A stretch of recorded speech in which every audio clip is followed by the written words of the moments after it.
Good morning, church family, and welcome to day 31, the beginning of week 7 of F260 at First Baptist Meridian.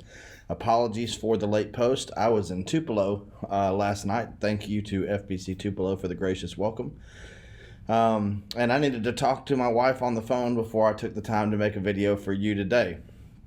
So first things first. Also, apologies. I've not been able to find a good lighting setup in the room, so you get to deal with a grainy version of your pastor this morning. Today we look at Exodus chapters 8 and 9, and we get full swing into these plagues on Egypt.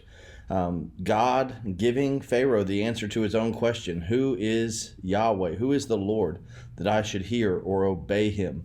And what's so interesting is you see this development throughout the plagues. As you go through the plagues, Pharaoh, who starts by hardening his own heart, just gets further and further entrenched in his own position. It's interesting with the first plague, the Nile turning to blood, whether that's literal or figurative. I have no problem with either.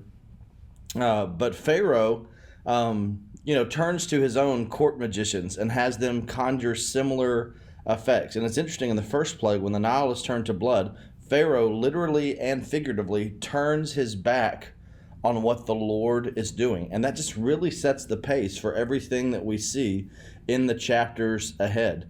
Pharaoh just keeps doubling down. But I want you to notice three trends as we move through the plagues. Number one, Moses and the people of Israel slowly get farther away from Pharaoh's presence and closer to deliverance. So as you get into the plagues, it starts with Moses. Pharaoh has his magicians conjure equivalent things with the blood and then with the frogs, but they can't do anything to clean up the mess. So you see, number one, Pharaoh has the power to cause destruction, but he doesn't have the power to undo destruction. He has to have Moses and Aaron intercede to end a given plague.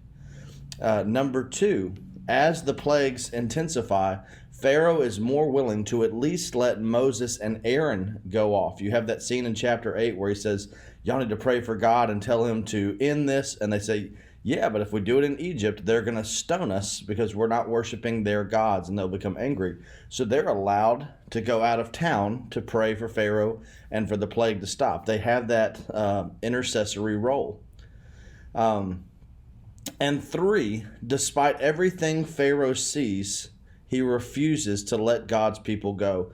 And there's an existential reality to that. Pharaoh doesn't want to let go of his slaves. He's got free labor. This to him, it was a great loss. But the cost of Pharaoh holding on to his sin is so much greater than the cost of him letting it go.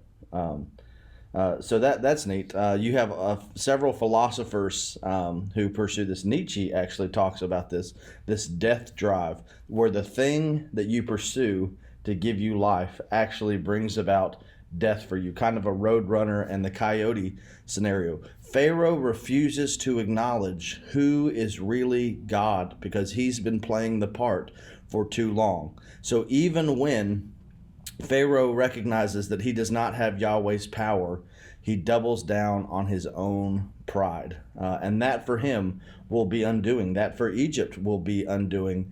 And you have this great contrast as things continue to escalate. Also, don't miss, again, so many of the plagues are agricultural in nature and directly or indirectly bring out to the carpet the gods of Egypt and their respective areas over which they were thought to be sovereign or powerful, and show that there is none like Yahweh. God is doing for his people what the gods of Egypt cannot do for them. So just some things for you to think about on a Monday morning. Sorry for a late video. Sorry for a shorter video, but I thought something would be better than nothing. I'm so proud of you. I know life happens. Keep reading, keep reflecting, and keep responding to God's word, and God bless you as you do so today. I'll see you tomorrow from home. God bless.